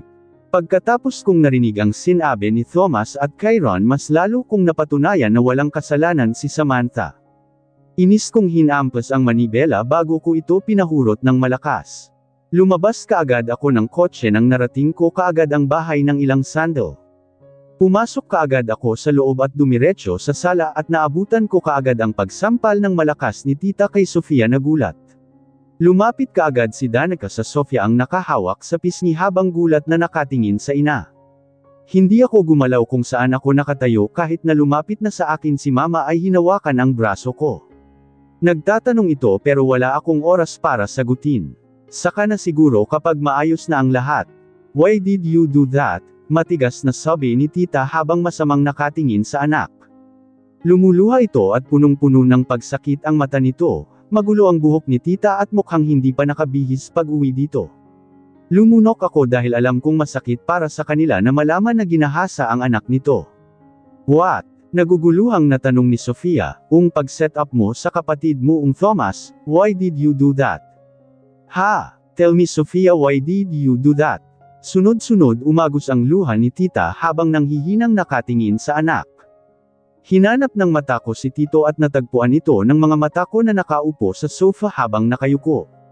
Hindi nakasagot si Sofia. I'm sorry, isang sampal ulit ang natanggap nito mula sa ina nang nagsalita ng ilang sandali si Sofia. Umiwas ako ng tingin at kinuyam ang kamao. Ano ba, anak mo ang sinasaktan mo? Galit na sigaw ni Danica habang hinihimas ang braso ni Sofia. Oo, anak ko siya at baka dahil sa ginawa nito makakalimutan kong anak ko ito. Puno ng hinanakit ang boses ni tita habang humagulgol, Mom. Tandang pananong panipik. Hindi makapaniwalang sambit ni Sofia, ginahasa ang anak ko. Nagahasa ito at dahil sa'yo mas lalong humagulgol si tita habang kami wala kaming ibang ginawa kundi ang tumingin dito. Pumikit ako ng mariin dahil hindi ko malmejin si Samantha habang hawak ng mga kidnapper. Teka, paano naging kasalanan ko? Hindi ko kasalanan kung bakit ginahasa si Samantha, sino ba ang nagtaboy? Di ba kaw mom and dad? Ang kasalanan ko lang dito ay ang pag-set up kay Thomas at Sam kaya nga I am sorry, inis na sabi nito. Nagtama ang mata ni Sofia at kaagad lumambat ang mukha nito. Umiling ako, I am so disappointed Sofia. Walang emosyon ko itong tiningnan. Tiningnan ko ng isang beses si tita na ngayon nakayuko habang humagulgol. Binalik ko ang paningin ko kay Sofia na pairap na tinalikuran kaming lahat. Huminga ako ng malalim. Let me Danica, malamig kong awat kay Danica nang sinubukan itong sundan. Mabibigat ang hakbang ko habang sinusundan si Sofia sa pangalawang palapag. Kinalma ko ang sarili ko bago ako pumasok sa kwarto. Naabutan ko itong padabog na binitawan ang dalang bag nito. Where have you been? Malamig kong tanong dito. Humarap sa akin si Sofia na kinakabahan. Nanatiling malamig at walang emosyon ko itong tiningnan. Humakbang ito ng beses habang ako naman dahan-dahan nagtanggal ng relo. Are you mad at me for what I've done? Pag-alinlangan nitong sabi at sinubukan lumapit sa akin. Dumiretso ako sa side cabinet at nilapag doon ang relo bago ko binalik ang paningin kay Sofia. Yes. Galit na galit si Sofia, hindi ko na isinantinagan at kinalma na lamang ang sarili ko. Kaagad itong lumapit sa akin na nakakunot noong tiningala ako. Why? Bakit ka galit? Hindi ba pwedeng maging masaya ka sa ginawa ko dahil napaaga ang paghiwalay niyo ni Sam? What? Mabilis pa sa 4:00 ang pagbilang ko dito dahil sa sinabi niya. Anong sinabi niya? Nagpantig ang tenga ko sa sinabi nito.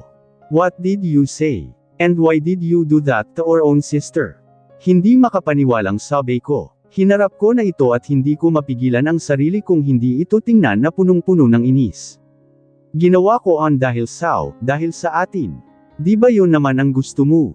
Ang makalaya kay Samantha, ginawan ko na ng paaran. Seryosong sabi nito. Still, you fooled us. Mali ang ginawa mo. Hinayaan mo ang magulang mong kamulan nila si Samantha. Hinayaan mo silang itaboy ang kapatid mo.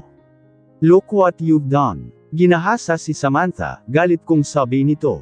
Laglag ang pangaitong nakatingin sa akin at hindi makapaniwala. Come on Ezekiel, hindi ba pwedeng magpasalamat ka na lang sa? Hinding-hindi ako magpapasalamat sa ginawa mo. Hindi ko kailangan ng tulong mo para makawala ako sa piling niya. Makakawala ako kung kailan ko gusto, hinihingal ako pagkatapos itong sigawan. Hindi ko na napigilan ang sarili ko. Gulat itong napatingin sa akin. This is the first time I yelled at her. Huminga ako ng malalim pero kahit anong kalma ko para sa sarili ko ay hindi ko magawa lalo na sa mga nalaman ko. What do you mean? Na wala kang balak hiwalayan si Samantha noon. Na wala kang planong makalaya sa kanya noon, nagdududa ang boses ni Sofia habang hinahagilap ang mata ko. Hindi ako makasagot at umiwas lamang ako ng tingin. Ano? Bakit hindi ka makasagot? Kasi totoo ang sinabi ko. What kill? Pumunta ito sa harapan ko at hinahagilap ang mata kong panay ang iwas sa kanya. Totoo ba? Wala kang plano noon, she asked me again. Tiningnan ko na ito gamit ang mata ko, yes. Natahimik kaming pareho si Sofia. Isang matagal na katahimikan ang namalagi sa aming dalawa. Huminga ako ng malalim at nilagpasan ito. Hinablat niya kaagad ang braso dahilan para mapaharap ako dito at tumambad sa akin ang gulat nitong mukha. Anong sinabi mo? Nang hihina nitong sabi. Kinuha ko ang braso ko mula sa kanyang hawak. Kinuha ko ang phone ko at lumakad papunta sa pintuan. Nasagot ko na ang tanong mo. Malamig kong sabi bago ako lumabas sa kwarto, pumasok kaagad ako sa dating kwarto ni Austin, pumunta ako sa banyo upang kunin ang toothbrush nito, bago ako lumabas. Dumiretso ako pababa at natagpuan ko pa si Danica na kaagad umakyat sa ikalawang palapag. Hindi ko ito pinansin at lumapit sa pintuan upang makalabas. Where are you going? Tanong ng aking ina. Nilingan ko ito at hindi na sumagot. Hindi ko kailanman hiningi ang annulment sa amin ni Sam. Wala sa isip kong mag-annul kami. Wala sa isip kong maghiwalay kami. I maybe hurt her, I maybe made her life miserable pero hindi kailanman pumasok sa isip ko ang annulment paper. Naging miserable rin ang buhay ko kay Sam. Naging miserable din ako nang iniwan ako ni Sofia pero ilang araw lang akong naging miserable nung iniwan ako ni Sofia.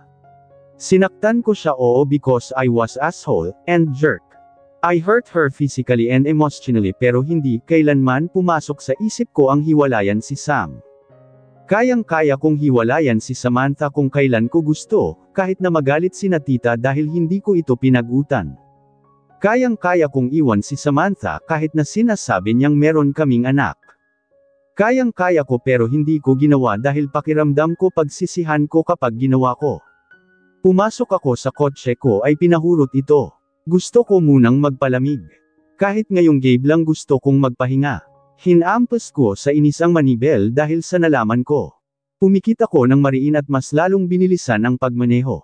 Tuluyan lang akong nagalit kay Samantha dahil sa picture na nakita ko na akala ko totoo. Iniisip ko pa lang na meron itong katalik na iba, parang gusto kong manapak hanggang sa maubos ang inis at galit ko. Kasalanan ko at inaamin kong nanloko ako pero sa panahon na I was jerk, wala akong pakialam sa panahon dahil. Inisip ko at kontento ako na kahit anong sakit na ibigay ko dito, na kahit anong pananakit ang ibibigay ko kay Samantha ay hindi pa rin ako iiwan nito. Confident ako na hindi ako iiwan ni Sam kahit gaano kasakit ang idulot ko dito. Pumilit ako ng mariin. Huminto kaagad nang wala akong maisip na puntahan. Napatingin ako sa labas at doon ko lang napagtanto na nasa isang sikat na bar ako. Matanggal ko nang alam ang bar na hindi ako kailanman pumunta dito kasi kontento na ako sa opisina ko. Lumabas kaagad ako ng kotse at naglakad palapit sa bar. Huminto ako sa pinto na merong dalawang bouncer na nakabantay dito. Nanlaki ang mata nung isa habang nakatingin sa akin. Welcome back sir. Ha! Nagtagal ang paningin ko sa isang bouncer na nanatiling nakatingin sa akin. Welcome back. Ngayon lang ako nakapasok dito. Kumunat ang noo ko habang nakatingin dito. Hindi nyo na po naalala sir, tanong nito na mas lalong nagpag-ulo sa isip ko. What does he mean? Ngaon pa lang ako nakapunta dito. What do you mean? Kunot noong tanong ko. Tumabi muna ako dahil merong dumadaang tao papasok. Nanatili ang paningin ko sa bouncer na tumanggo-tango. Hindi niyo po talaga naalala sa sobrang tagal na sa kakalasinggan nyo. Anong sinasabi ng lalaking ta? Nanatili ang kunot noo kung nakatingin dito. What is it? Tell me, malamig kong sabi bago ako pernasok. Hinayla ko ang bouncer at hindi naman ito lumabas. Nag-request kaagad ako ng VIP room. Gusto ko lanang malaman ang lahat ng sinasabi ng lalaking ta. Pumasok kaagad kami sa VIP room. Binitawan ko ang lalaki at hinarap ito at malamig na tiningnan. Anong sinasabi mo kanina? Kalasingan. What are you talking about? And welcome back, ngayon pa lang ako nakapunta dito. Sunod-sunod na tanong ko dahil gusto ko talagang malaman kung ano ang sinasabi ng lalaking ta. Aan po ba? Nakapunta na po kaw dito isang beses. Dito po mismo sa VIP room na pinili nyo. Dito po kaw naglasing at uminom ng maraming alak. Nagulat ako sa sinabi nito. Umatras ako ng isang beses at tiningnan ang paligid ng VIP room. Pumikit ako ng mariin na merong pumasok sa isip ko pero malabo. Dahil po lasing kayo, hindi nyo po kayang magmaneho, tahatid ko po sana kaw kaso ayaw nyo po at panay po ang banggit nyo sa isang pangalan na. Hindi ko na po maalala, nanatili ang paningin ko dito nagulat na gulat. Samantha, mahinang sabi ko at sapat na on para marinig ng bouncer. Kaagad nanlaki ang mata nito at tumanggaw-tango, oo Samantha nga po. Tinawagan ko po siya para kunin kaw dito sa kakao nga rin po nagturo sa akin kung saan ang numero nung Samantha sa phone mo. Mahabang nitong sabi na mas lalong nagpag-ulo sa isipan ko. Pumikit ako ng mariin at ginulo ang buhok sa sobrang frustrated. Samantha po ang kumuha sa inyo dito, huling sabi ng bouncer. Yumuko ako pilit inaalala ang nangyar sa gabing on pero malabo ang nakikita ko. Hindi nyo na po maalala sa sobrang kalasingan, hindi ko pinansin ang bouncer at sininyasan itong umalis na lang. Kaagad akong sumamdal sa sofa at hinilot ang Sint-Edo habang hinahabil ko ang hininga ko. Bahagya akong pinagpawisan, no doubt Austin is my son. Kaagad kong kinuha ang phone ko at tinawagan ang isang taong makakatulong sa akin na makumpirma ang lahat. Let's meet each other. Nasa isang bar ako, bungad ko kaagad dito. Narinig ko kaagad ang malutong nitong mura bago ko binabaan ng telepono. Kumuha kaagad ako ng isang basong alak bago ko ito nilagok. Pumikit ako ng mariin, no doubt Austin is my son. May nangyar sa amin ni Sam. Simula pa lang hindi na ito nagsisinungaling sa akin. Marami akong kasalanan sa kanilang dalawa, kanina ko lang na-realize. Pumasok sa isip ko si Austin, I'm sorry. Hihingi ako ng tawad sa anak ko. Sinaktan ko ito. I am a bad father ha. Nilagok ko pa ulit ang isang alak at padebog na nilapag ang baso sa mesa. Naalala ko pa noon kung paano ko ito dininay na hindi ko ito anak. Naalala ko pa noon kung paano pinaramdam dito na hindi ko ito anak. Hinuyam ko ang kamao ko at bigong sumandal sa sofa at pumikit. Napadilat lang ako nang biglang bumukas ang pintuan at pumasok doon ang kaibigan kong doktor, buti na lang nasa Pilipinas ito ngayon. Sa Amerika kasi ito nakatira. Inis akong tiningnan nito. Mukhang galing sa ano, you even disturb me in my night.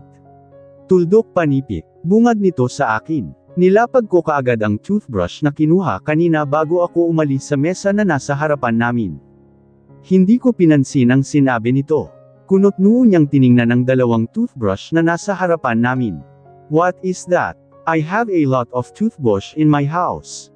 Nakakunot na sabi nito. Pumikit ako ng mariin at sinaman ito ng tingin.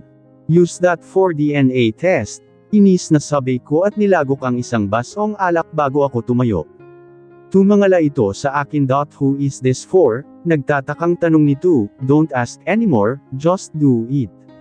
Malamig kong sabi bago ako naglakad papunta sa pintuan. Tumayo ito at tiningnan ko. Where are you going? Are you going to leave me here?